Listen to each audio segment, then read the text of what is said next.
சமுதாய குற்றங்களையும் அதன் தீய விளைவுகளையும் மக்களுக்கு எடுத்துச் சொல்வதையே கருவாக கொண்டதுதான் இந்த நிகழ்ச்சி தடயம். பொறுப்பும் பொதுநலமும் கருதி இதில் சொல்லப்படும் கருத்துக்களை மக்கள் எளிதாக புரிந்து உணர சில குற்ற நிகழ்வுகள் இதில் சித்தரிக்கப்பட்டுள்ளன. இந்த நிகழ்ச்சியில் இடம்பெறும் காட்சிகளையும் வழக்குகளையும் சமுதாய குற்றங்களையும் மற்றும் தீய விளைவுகளையும் தெரிந்து கொள்ள உதவும் ஒரு விழிப்புணர்வு பாடமாக பார்க்கும்படி கேட்டுக்கொள்கிறோம். இந்நிகழ்ச்சி குற்ற நிகழ்வுகள் தொடர்பானது என்பதால் குழந்தைகளுக்கு ஏற்றது அல்ல. வணக்கம். மனித இனம் பல பரிணாம வளர்ச்சியை அடைந்து வருகிறது என்பது மறுக்க முடியாத உண்மை. இந்த வளர்ச்சியால் பல நன்மைகளை அடைந்து வருகிறோம். ஒரு காலகட்டத்தில் மிகவும் கடினப்பட்டு செய்யக்கூடிய வேலைகள் இன்று மிகவும் சுலபமாக்கப்பட்டிருக்கிறது.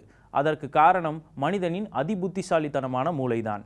இந்த புத்திசாலித்தனம் சில மனிதர்களை குற்றவாளியாக மாற்றிவிடுகிறது. ஒரு குற்றவாளி என்னதான் திட்டம் போட்டு ஒரு குற்றத்தை செய்தாலும் அவன் புத்திசாலித்தனத்திற்காக அவனுக்கு மன்னிப்பு கிடைக்கப் போவதில்லை.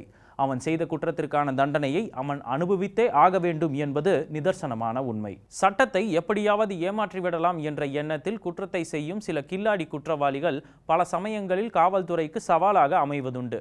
இப்படிப்பட்ட தருணங்களில் காவல்துறைக்கு கை கொடுத்து உதவுவது தடயவியல் துறை. இப்படி தடயவியல் துறை தங்கள் புத்திசாலித்தனத்தால் கண்டுபிடித்த வழக்குகளை உங்கள் பார்வைக்கு கொண்டு வரும் முயற்சியே இந்த நிகழ்ச்சி தடயம். சில மனிதர்களுக்கு என்னதான் சரியான சந்தர்ப்பங்களும் நேர காலமும் அமைந்து வந்து அவர்கள் வாழ்க்கையில் ஒரு நல்ல நிலையை அடைய எல்லாம் அமைந்தாலும் அவர்களின் எண்ணம் கஷ்டப்படாமல் உழைக்காமல் எப்படி பணம் சம்பாதிக்கலாம் என்பதில் தான் இருக்கும். இப்படிப்பட்ட மனிதர்களால் பாதிக்கப்படுவது அவர்கள் மட்டும் இல்லை, அவர்களை நம்பி இருக்கும் அனைவரும் தான். நம் உலகில் சிலர் மிக புத்திசாலியாக இருந்தும் நல்ல வேலை கிடைக்காமலும் தங்கள் திறமைக்கு ஏற்ற தொழில் அமையாமலும் வெட்டியாய் ஊரை சுற்றி திரிவதை நாம் பார்த்திருப்போம். இன்னும் சிலர் புத்திசாலித்தனத்தை நல்ல வழியில் பயன்படுத்தினால் அதிகம் சம்பாதிக்க முடியாது என்ற எண்ணத்தில் சட்டவிரோதமான செயல்களை செய்யும் சமூக விரோதிகளாய் பார்த்திருப்போம். நாம் இன்று பார்க்க போகும் வழக்கின் குற்றவாளிகளும் இந்த இரண்டாம் ரகத்தை சேர்ந்தவர்கள்தான். தடயவியல் துறை கண்டுபிடித்த வழக்குகளை வாரம் ஒரு வழக்காக பார்த்து வரும் நீங்கள் இந்த வாரம் பார்க்க போகும் வழக்கு கொஞ்சம் பணத்தை செலவு செய்து வங்கியிலிருந்து 40 கிலோ தங்கம் மற்றும் 2 கோடி ரூபாய் பணத்தை திருடிச் சென்ற கில்லாடி குற்றவாளிகளை தடயவியல் துறை கிடைத்த தடயங்களை வைத்து எப்படி கண்டுபிடித்தது என்பதை பார்க்க போகிறோம். 2007 ஆண்டு ஜனவரி மாதம் 1 தேதி உலகமே புதிதாய் பிறந்திருந்த புத்தாண்டை கொண்டாடி கொண்டு வாழ்த்துக்களை பகிர்ந்து கொண்டு சந்தோஷமாய் இருந்தது. 2007 ஜனவரி 2 தேதி ஓசூர் அருகே காலை வங்கியிற்கு சென்ற வங்கி ஊழியர் ரமேஷ் அதிர்ச்சியில் ஆழ்த்தப்பட்டார். காரணம், காலையில் அவர் வங்கியை திறந்தபோது வங்கியின் லாக்கர்கள் உடைக்கப்பட்டிருந்தது. அதில் இருந்த பணம், நகை அனைத்தும் கொள்ளையடிக்கப்பட்டிருந்தது. இதனால் அதிர்ச்சி அடைந்த ரமேஷும் அவருடன் வந்த சக ஊழியர்களும் காவல்துறைக்கு வங்கி கொள்ளையடிக்கப்பட்டிருப்பதை பற்றி தகவல் கொடுத்தனர். சம்பவ இடத்திற்கு விரைந்து வந்த காவல்துறை அதிக அளவில் பணம் மற்றும் நகை கொள்ளையடிக்கப்பட்டிருப்பதால் இந்த கொள்ளையில் வங்கி ஊழியர்கள் யாரேனும் ஒருவருக்கு தொடர்பு இருக்குமோ என்று சந்தேகப்பட்டது. அதனால் தன் முதல் கட்ட விசாரணையை வங்கி ஊழியர்களிடம் துவங்கியது. ஆனால் இந்த விசாரணையில் வங்கி ஊழியர்கள் யாருக்கும் இந்த கொள்ளைக்கும் சம்பந்தம் இல்லை என்பது தெரிய வந்தது. குற்றவாளியை பற்றி எந்த ஒரு விவரமும் புலப்படாத நிலையில் தடயவியல் துறையின் உதவியை நாடியது காவல்துறை. தகவல் கிடைத்ததும் வங்கியிற்கு விரைந்து வந்த தடயவியல் துறை அங்கு இருந்தவர்களிடம் தங்கள் விசாரணையை துவங்கியது. மேலும் கொள்ளையடிக்கப்பட்ட இடத்தில் இருந்து கைரேகைகள், உடைக்கப்பட்ட லாக்கர்களின் புகைப்படங்கள் போன்றவைகளை எடுத்துக்கொண்டது. அது மட்டும் இல்லாமல் கொள்ளையடிக்கப்பட்ட அறைக்கு அடிக்கடி செல்பவர்கள் யார் யார், அவர்கள் கடைசியாக எப்போது அந்த அறைக்கு சென்றனர், வெளியே பூட்டப்பட்ட அறைக்கு சாவி எங்கே வைக்கப்பட்டது, அந்த சாவிக்கு ஏதாவது மாற்றுச்சாவி உள்ளதா, அது யாரிடம் இருக்கிறது, சமீப காலத்தில் வங்கியிலிருந்து அதிக தொகையை எடுத்தவர்கள் யார் என்ற விவரங்கள் எல்லாம் சேகரிக்கப்பட்டது. இத்துடன் அந்த ஏரியாவில் வங்கி கொள்ளைகளில் ஈடுபட்டவர்கள், சின்ன சின்ன திருட்டு வழக்குகளில் சிக்கியவர்கள் யார் யார், அவர்களின் கைரேகைகளும் விசாரணைக்கு அதிரடியாய் எடுக்கப்பட்டது. பூட்டு உடைக்கப்படவில்லை, அப்படியென்றால் கள்ளசாவி போட்டு பூட்டு திறக்கப்பட்டிருக்க வேண்டும். இல்லை என்றால் அறைக்குள் வேறு வழியாக நுழைந்திருக்க வேண்டும் என்று முடிவு செய்த தடயவியல் துறை லாக்கர் இருந்த அறையை ஆராய்ந்தது. ஏதேனும் ஒரு தடயமாவது கிடைக்குமா என்று தன் தடய வேட்டையை தீவிரப்படுத்தியது தடயவியல் துறை. அந்த லாக்கர் இருந்த அறையில் ஒரு ஆள் நுழையும் அளவிற்கு அறையின் தரையில் ஓட்டை இருப்பது கண்டுபிடிக்கப்பட்டது. அது மட்டுமல்லாமல் கஜனாவின் மேல் நக்சலைட் வசனங்கள் எழுதப்பட்டிருந்தது. இதனால் கொள்ளையடித்தது நக்சலைட்டாக இருக்குமோ என்ற சந்தேகத்திற்கு இது நிச்சயமாக நக்சலைட்டாக இருக்க முடியாது என்று உறுதியாய் சொன்னது தடயவியல் துறை. வங்கியை கொள்ளையடித்தவர் வங்கியை கொள்ளையடிக்க வெகு நாட்களாக திட்டம் போட்டிருக்க வேண்டும். வங்கிக்கு அடிக்கடி வந்து சென்றிருக்க வேண்டும். வங்கியின் கஜானா எங்கு உள்ளது என்பதையெல்லாம் நோட்டமிட்டிருக்க வேண்டும். வங்கி முதல் மாடியில் உள்ளதால் கீழ்த்தளத்தில் உள்ளவர்களின் உதவி இல்லாமல் இந்த கொள்ளையை நடத்தியிருக்க முடியாது. இதனால் முதல் கட்டமாக வங்கி எவ்வளவு நாளாக இங்கு உள்ளது, இது வங்கியின் சொந்த இடமா அல்லது வாடகை இடமா என்ற விவரங்களை சேகரிக்க துவங்கியது தடயவியல் துறை. அது மட்டுமல்லாமல் உடைக்கப்பட்ட கஜானா அருகே இருந்த மண் தூசுகள், மரத்தூள்கள் சேகரிக்கப்பட்டது. வங்கி இருந்தது வாடகையிடம் என்பதால் அந்த கட்டிடத்தின் உரிமையாளர் நாகராஜ் விசாரணைக்கு அழைக்கப்பட்டார். வங்கியை கொள்ளையடித்தவர்கள் கீழ்த்தளத்தில் இருந்துதான் ஒரு பெரிய ஓட்டை போட்டு வங்கியின் கஜானாவை அடைந்திருக்கிறார்கள். எனவே கீழ்த்தளத்தில் குடியிருந்தவர்கள் யார், அவர்கள் என்ன செய்து கொண்டிருந்தார்கள் என்று விசாரிக்கப்பட்டது. இந்த விசாரணையில் நாகராஜ் ஒரு மாதத்திற்கு முன் சிவா, கார்த்திக், சுரேஷ், மணிகண்டன் என்று 4 பேர் என்னை பார்க்க வந்தார்கள். அவர்கள் 4வரும் காரைக்குடியை சேர்ந்தவர்கள் என்றும் அவர்கள் ஓசூரில் ஒரு ஓட்டல் துவங்க வேண்டும், அதற்கு உங்கள் இடம் வாடகைக்கு வேண்டும் என்றார்கள். நான் யாராவது தெரிந்தவர்கள் இருந்தால்தான் வாடகைக்கு தருவேன், அதுவும் ஓட்டல் துவங்குவதாக சொல்கிறீர்கள். அப்படி என்றால் நான் கேட்கும்போது நீங்கள் இடத்தை காலி செய்ய மாட்டீர்கள், எனவே வேறு இடம் பார்த்து கொள்ளுங்கள் என்றேன். ஆனால் அவர்கள் அனாதைகள், தங்களுக்கு என்று யாரும் இல்லை, நாங்கள் 4வரும் கொஞ்சம் கொஞ்சமாய் காசு சேர்த்து இந்த ஓட்டலை துவங்குகிறோம், இந்த ஹோட்டலில் மீதமாகும் உணவை இரவில் உணவின்றி தவிக்கும் ஏழை மக்களுக்கு தரப்போகிறோம் என்றெல்லாம் சொல்லி என் மனதை மாற்றினார்கள். நான் இங்கு நல்ல மரியாதையோடு வாழ்கிறேன், எனவே உங்களால் எனக்கோ என் இடத்திற்கோ எந்த கெட்ட பேரும் வரக்கூடாது என்று அறிவுரையெல்லாம் சொல்லிவிட்டு மாதம் 40,000 ரூபாய் வாடகை, 5 லட்சம் ரூபாய் அட்வான்ஸ் வேண்டும் என்றேன். அதற்கு அவர்கள் இப்போதைக்கு 2 லட்சம் ரூபாய் வைத்துக் கொள்ளுங்கள், இந்த மாதம் முடியும் பொழுது வாடகையுடன் சேர்த்து மீதம் இருக்கும் 3 லட்சத்தையும் தருகிறோம் என்றார்கள். நானும் சரி, பார்த்தால் நல்லவர்களாக இருக்கிறார்களே என்று சம்மதித்தேன். வந்து 2-3 நாட்கள் கழித்து இந்த இடத்தில் ஜனவரி 8ஆம் தேதி ஓட்டல் துவங்குகிறோம், எனவே அதற்கான சில இன்டீரியர் வேலைகளை செய்ய துவங்குகிறோம் என்று சின்ன சின்ன அலமாரிகள் கட்டுவது, ஓட்டலுக்கு டேபிள் சேர் போன்ற வேலைகளை ஆரம்பித்தனர். இதனால் நான் அவர்கள் உண்மையாகவே ஓட்டல் தான் துவங்கப் போகிறார்கள் என்று நம்பிவிட்டேன் என்றார் நாகராஜ். அடுத்து என்ன செய்யலாம் என்று தெரியாமல் நின்று கொண்டிருந்த தடயவியல் துறைக்கும் காவல்துறைக்கும் வீட்டு உரிமையாளர் நாகராஜின் வாக்குமூலம் நிறைய தகவல்களை கொடுத்தது. ஓட்டல் திறப்பதாக நாகராஜின் வீட்டிற்கு வாடகைக்கு வந்த 4 பேர் தான் இந்த வங்கியை கொள்ளையடித்திருப்பார்கள் என்பதை உறுதி செய்யும் வகையில் இந்த 4 பேரும் வங்கி கொள்ளையடிக்கப்பட்ட தினத்திலிருந்து காணவில்லை. அவர்கள் யார், எப்படி இருப்பார்கள் என்ற விசாரணை துவங்கப்பட்டது. இதுவரை யார் குற்றவாளி என்பதே தெரியாமல் இருந்தது. இப்போது 4 பேர் மீது சந்தேகம் எழுந்துள்ளது. நாகராஜின் வாக்குமூலத்தின்படி அந்த 4 பேரின் பெயர் மட்டும்தான் தெரியும். அதுவும் உண்மையான பெயரா அல்லது பொய்யான பெயரா என்பது தெரியாது. இதனால் குற்றவாளியை பிடிக்க தடயவியல் துறை ஒரு திட்டம் போட்டது. நாகராஜ் சொல்லும் அங்கு அடையாளங்களையும் உருவ அமைப்புகளையும் கொண்டு அந்த 4 குற்றவாளிகளின் உருவத்தை வரைந்து விட்டால் அவர்கள் பார்ப்பதற்கு எப்படி இருப்பார்கள் என்று முடிவுக்கு வந்துவிடலாம். இது கட்டாயம் அவர்களை கண்டுபிடிக்க உதவும் என்பதால் அவர்கள் 4வரின் உருவப்படங்களும் வரையப்பட்டது.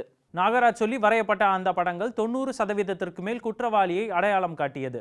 அக்கம் பக்கத்தில் இருப்பவர்களும் படத்தை பார்த்து இவர்கள்தான் அந்த 4 பேர் என்று உறுதி செய்தனர். இதனால் இவர்களை பிடித்து கொடுப்பவர்களுக்கு தக்க சன்மானம் வழங்கப்படும் என்று சுவரொட்டிகள் ஒட்டப்பட்டன. செய்தித்தாள் மற்றும் தொலைக்காட்சியில் விளம்பரங்கள் கொடுக்கப்பட்டன. இதையடுத்து தடயவியல் துறைக்கு ஒரு தொலைபேசி அழைப்பு வந்தது.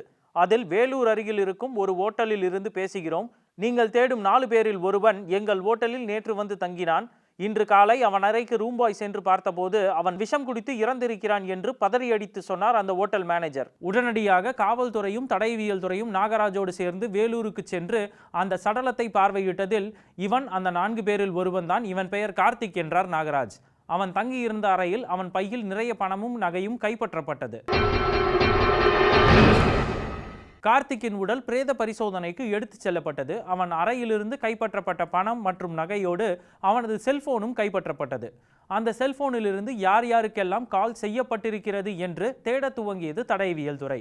இதில் ஒரு ஆச்சரியமான விஷயம் கண்டுபிடிக்கப்பட்டது. இறந்து போன கார்த்திக்கின் அறையிலிருந்து கைப்பற்றப்பட்ட செல்போனிலிருந்து சுமார் 3 மணி நேரத்தில் சம்பந்தமில்லாமல் யார் யாருக்கோ கால் செய்யப்பட்டிருப்பது தெரிய வந்தது. இதனால் இறக்கும்போது கூட தன் சடலம் காவல்துறையிடம் மாட்டிக்கொண்டாலும் அவன் தன் கூட்டாளிகளை மாட்டிக்கொள்ள கூடாது என்பதற்காய் காவல்துறையின் கவனத்தை திசை திருப்புவதற்காகத்தான் இப்படி செய்திருக்கிறான். இதேபோல் காவல்துறையின் கவனத்தை திசை திருப்பும் முயற்சிதான் நக்சலைட் வசனங்களை கஜானாவில் எழுதி வைத்துவிட்டு சென்றதாக இருக்கும் என்று கணித்தது தடயவியல் துறை.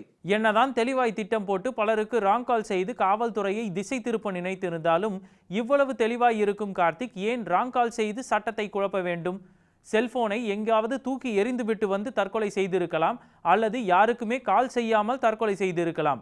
இப்படி ஏன் ராங் கால் செய்ய வேண்டும் என்ற கேள்வியோடு நின்றது தடயவியல் துறை. கார்த்திக் தற்கொலை செய்து கொள்ளும் போது கூட இவ்வளவு ராங் கால் செய்திருக்கிறான் என்றால் அவன் நிச்சயம் அவன் கூட்டாளிகளுடனோ அல்லது அவனுக்கு மிக நெருக்கமானவர்களுடனோ அவன் கடைசியாக ஒரு முறை பேசியிருப்பான். அந்த காலை மறைக்கவே இந்த ராங் கால்கள் செய்திருக்கிறான் என்ற முடிவுக்கு வந்தது தடயவியல் துறை. இதன் விளைவாக கார்த்தியின் செல்போனில் இருந்து கால் செய்யப்பட்ட நம்பர்களின் உரிமையாளர்கள் யார் யார், அவர்கள் என்ன செய்கிறார்கள், அவர்களுக்கும் கார்த்திக்குக்கும் என்ன சம்பந்தம் என்று ஒரு ரகசிய விசாரணை நடத்தி வந்தது தடயவியல் துறை. இந்த ரகசிய விசாரணையில் கார்த்தியின் கூட்டாளிகள் மூவரும் வேலூரில் தான் தங்கியுள்ளார்கள். அவர்களிடம் இருக்கும் பணத்தை கொஞ்சம் கொஞ்சமாக வேறொரு அக்கவுண்டில் போட்டும் கணக்கில் வராத சொத்து சேகரிக்கவும் திட்டம் போட்டு இருக்கிறார்கள் என்று தடயவியல் துறை கண்டுபிடித்து விட்டது. இந்த தேடலில் வங்கி கொள்ளையர்களின் உருவப்படங்களை வைத்து அவர்கள் தங்கியிருக்கும் இடத்திற்கு அருகாமையில் இருப்பவர்கள் அவர்களை பற்றி தகவல் கொடுத்து விட்டார்கள். வரையப்பட்ட உருவப்படம், சந்தேகத்திற்குரிய செல்போன் சிக்னல்கள் என குற்றவாளிகளை ஓரளவுக்கு கண்டுபிடித்து விட்டாலும் இவர்கள்தான் குற்றவாளிகள் என்பதற்கு ஏதும் சரியான ஆதாரங்கள் இல்லை. அது மட்டும் இல்லாமல் கொள்ளையடிக்கப்பட்டது பணம் என்பதால் குற்றவாளியை பிடித்தாலும் அவர்கள்தான் குற்றவாளிகள் என்று ஆதாரபூர்வமாய் நிரூபித்தாலும் அவர்களுக்குத்தான் தண்டனை வாங்கி தர முடியும். அந்த பணத்தை எல்லாம் செலவழித்து விட்டோம் என்று அவர்கள் பொய் சொல்லி பணத்தை மறைக்க திட்டம் போடுவார்கள் என்பதை நன்கு தெரிந்து வைத்திருந்த தடயவியல் துறை குற்றவாளிகளை ரகசியமாய் நோட்டமிட்டது. கொள்ளையடித்தவர்கள் கார்த்திக்கின் மரணத்துக்கு பின்பு கூட திருந்தவில்லை. இதனால் இவர்கள் நண்பர்களாக இருந்து திருடர்களாக மாறியிருக்க வாய்ப்பு குறைவுதான். கட்டாயம் இந்த நால்வரும் கொள்ளைக்காக கூட்டு சேர்ந்திருக்க வேண்டும். அப்படி என்றால் ஏன் இன்னும் பணம் பிரிக்கப்படவில்லை? பணத்தை எங்கே பதுக்கி வைத்திருக்கிறார்கள்? இவர்களின் அடுத்த கட்ட நடவடிக்கை என்ன? வங்கி கொள்ளையா அல்லது ஊரை விட்டு ஓடுவதா என்று பல கேள்விகளோடு குற்றவாளிகளை கண்காணித்து கொண்டிருந்தது காவல்துறையும் தடயவியல் துறையும். இதே வேளையில் குற்றவாளிகளின் உண்மையான பெயர், சொந்த ஊர், குடும்ப விவரங்கள் சேகரிக்கப்பட்டது. இந்த நிலையில் ஒரு நாள் அந்த மூவரும் ஒரு இடத்தில் கூடினர். நாம் திட்டம் போட்டிருந்தபடியே அனைத்து பணத்தையும் நகைகளையும் கேரளாவிற்கு எடுத்து செல்லலாம், அங்கிருந்து சில மாதங்களில் வெளிநாட்டிற்கு தப்பிச் சென்று செட்டில் ஆகிவிடலாம் என்று ஒரு திட்டம் போட்டனர். திட்டப்படி கேரளாவிற்கு செல்ல அனைத்து ஏற்பாடுகளையும் செய்துவிட்டு பதுக்கி வைத்திருந்த பணத்தையும் நகையையும் எடுக்க சென்றனர். இந்த ஒரு தருணத்திற்காகத்தான் காத்திருந்தது தடயவியல் துறையும் காவல்துறையும். பதுக்கி வைத்திருந்த பணத்தையும் நகையையும் எடுத்துக்கொண்டு தாங்கள் வைத்திருந்த வண்டியில் புறப்பட்டனர். காவல்துறையும் தடயவியல் துறையும் குற்றவாளிகள் பணத்தோடும் நகையோடும் வரும் வழியில் காத்து கொண்டிருந்தனர். குற்றவாளிகளும் பிடிபட்டனர். பிடிபட்ட மூவரும், இந்த வண்டி எங்களுடைய வண்டி கிடையாது, எங்கள் நண்பன் கார்த்திக்கின் வண்டி, அவன் சொல்லித்தான் இந்த வண்டியை அவனிடம் ஒப்படைக்க கேரளா சென்று கொண்டிருக்கிறோம், இதில் பணம் இருப்பது கூட எங்களுக்கு தெரியாது என்று கூறினார்கள். மிக சாதுரியமாய் திட்டம் போட்டு ஒரு வங்கியை கொள்ளையடித்து அந்த பணத்தை கடத்தி செல்லும் போது கையும் களவுமாய் சிக்கி சாமர்த்தியமாய் அந்த பழியை இறந்து போன கார்த்திக் மேல் சுமத்த நினைத்த கொள்ளையர்களுக்கு ஏற்றது போல்தான் சாட்சியங்களும் அமைந்திருந்தது. வங்கி கொள்ளையடிப்பதை யாரும் பார்க்காத காரணத்தால் குற்றவாளியின் வாக்குமூலம் மட்டுமே ஒரே ஆதாரம் என ஆனது. இதனால் இந்த மூவரும் ஓசூருக்கு நாங்கள் ஓட்டல் ஆரம்பிக்கத்தான் வந்தோம், கார்த்திக் தான் வங்கியை கொள்ளையடித்தான், நாங்கள் தெரியாமல் இதில் மாட்டிக்கொண்டோம் என்று நல்லவர்கள் போல் நாடகமாடினார்கள். இவ்வளவு கஷ்டப்பட்டு பிடித்தும் குற்றவாளிகள் தப்பி விடுவார்களோ என்பது சந்தேகத்திற்குரிய கேள்வியானது. இந்த முயற்சியில் முதல் படியாய் அந்த வங்கி கஜானாவில் எடுக்கப்பட்ட கைரேகைகள் பரிசோதனைக்கு உட்படுத்தப்பட்டது. இவர்கள் மூவரின் கைரேகைகள் பரிசோதனைக்கு அனுப்பப்பட்டது. ஆனால் இவர்களின் கைரேகைகள் ஏதும் அந்த கொள்ளையடிக்கப்பட்ட இடத்தில் காணப்படவில்லை. கொள்ளையடிக்கப்பட்ட இடத்தில் எடுக்கப்பட்டு ஏதாவது ஒரு தடயம் இவர்கள்தான் குற்றவாளி என்று நிரூபிக்குமா என்று பார்த்த தடயவியல் துறைக்கு இங்கு ஏமாற்றமே. இப்படி பல பரிசோதனைகளிலும் கொள்ளையர்கள் என பிடிக்கப்பட்ட மூவரையும் குற்றவாளிகள் என நிரூபிக்கப்பட முடியவில்லை. ஆனால் ஏதேனும் ஒரு தடயம் குற்றவாளியை கட்டாயம் காட்டிக் கொடுக்கும் என்று நம்பிய தடயவியல் துறை அடுத்ததாக அவர்களது ஆடைகள், தலைமுடி, நகை இடுக்குகளை பரிசோதனை செய்ய திட்டமிட்டது. இந்த நிலையில் இந்த வழக்கில் பெரும் திருப்பு முனையாய் அமைந்தது இறந்து போன கார்த்திக்கின் போஸ்ட்மார்ட்டம் ரிப்போர்ட். அதாவது இறந்து போன கார்த்தியிடம் இருந்து கைப்பற்றப்பட்ட விஷ பாட்டில், பேக் போன்ற பொருட்களில் கார்த்தியின் கைரேகைகளுடன் இன்னும் சில கைரேகைகள் காணப்பட்டது. ஆனால் அந்த சமயத்தில் அது யாருடைய கைரேகையுடனும் ஒத்துப்போகவில்லை. ஆனால் இப்போது எடுக்கப்பட்ட இந்த மூவரின் கைரேகைகளுடன் அந்த கைரேகைகள் ஒத்துப்போனது. அது மட்டும் இல்லாமல் கார்த்தியின் கை கால்களிலும் இவர்களது கைரேகைகள் காணப்பட்டது. எனவே இவர்கள் மூவரும் சேர்ந்துதான் கார்த்தியின் கை கால்களை பிடித்து கொண்டு அவன் வாயில் விஷத்தை ஊற்றியிருக்க வேண்டும் என்று கணித்தது தடயவியல் துறை. இந்த தடயங்களை கொண்டு கார்த்திக் இறக்கும் பொழுது இந்த மூவரும் அவனோடுதான் இருந்திருக்கிறார்கள் என்பது உறுதி செய்யப்பட்டது. மேலும் இந்த வங்கி கொள்ளையிலும் இந்த மூவருக்கும் சம்பந்தம் இருக்கும் என்று கணித்தது தடயவியல் துறை. அதனால் இவர்களை டஸ்ட் ப்ரூஃப் பரிசோதனைக்கு உட்படுத்தியது. அந்த லாக்கரை உடைக்கும் பொழுது இந்த இரண்டு தகடுகளுக்கு இடையிலே மரத்துகள்களை போட்டிருப்பார்கள். இந்த மரத்துகள்கள் அந்த இடைவெளியை நிரப்புவதற்கு மாத்திரமல்ல, அது ஒரு விதமான சீதோஷ நிலையை கொடுத்திருக்கும் என்பதால் அந்த பணப்பெட்டிகளை உடைக்கும் பொழுது இந்த மரத்தூள்கள் தெளித்து உடைக்கப்பட்டவனுடைய ஆடை மேல் பட்டால் சாதாரணமாக அவருடைய பைகளிலே போய் சேர்ந்துவிடும். பைகளிலே சேர்ந்துவிட்ட இந்த மரத்தூள்கள் அவர்கள் ஆடைகளை சலவை செய்தால் கூட பல நாட்கள் அந்த பையின் அடியிலே மகத்தூள்கள் துல்லியமாக இருக்கும். அவைகளை எடுத்து மைக்ரோஸ்கோப்பிலே சோதனை செய்தால் இந்த மரத்தூள்கள் இந்த லாக்கரிலிருந்து உடையப்பட்டு வந்தவை தான் என்று கட்டாயமாக நிரூபித்து சொல்லிவிட முடியும். இந்த தடயங்களை வைத்து கொள்ளை நடந்த இடத்தில் இவர்கள் மூவரும் இருந்திருக்கிறார்கள் என்று உறுதி செய்தது. எனவே கார்த்திக் மட்டும் கொள்ளையடிக்கவில்லை, இவர்களும் அவனுடன் தான் இருந்திருக்கிறார்கள் என்று உறுதி செய்தது. அவர்களை விசாரணை கைதிகளாய் கைது செய்தது.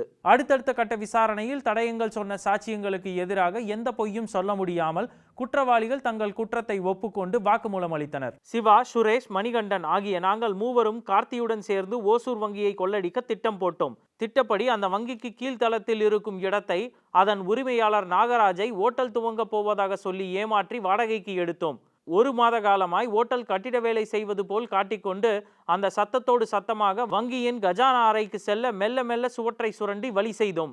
2007 ஆண்டு ஜனவரி 1ஆம் தேதி திங்கட்கிழமை வருவதால் வங்கி சனி, ஞாயிறு, திங்கள் ஆகிய 3 நாட்கள் விடுமுறை. மேலும் புத்தாண்டு கொண்டாட்டத்தில் அனைவரும் ஈடுபட்டு இருக்கும் போது எங்கள் கொள்ளையை நடத்த நினைத்தோம். நாங்கள் திட்டம் போட்டபடியே கொள்ளையடித்தோம். ஆனால் தடயவியல் துறை வந்து எங்கள் உருவப்படங்களை வரைந்து வெளியிட்டதால் எங்கே மாட்டிக்கொள்வோமோ என்று பயந்தோம். அந்த பயத்தில் கார்த்திக் தனக்கு சேர வேண்டிய பங்கை உடனே பிரித்து கொண்டு எங்களை விட்டு கிளம்பினான்.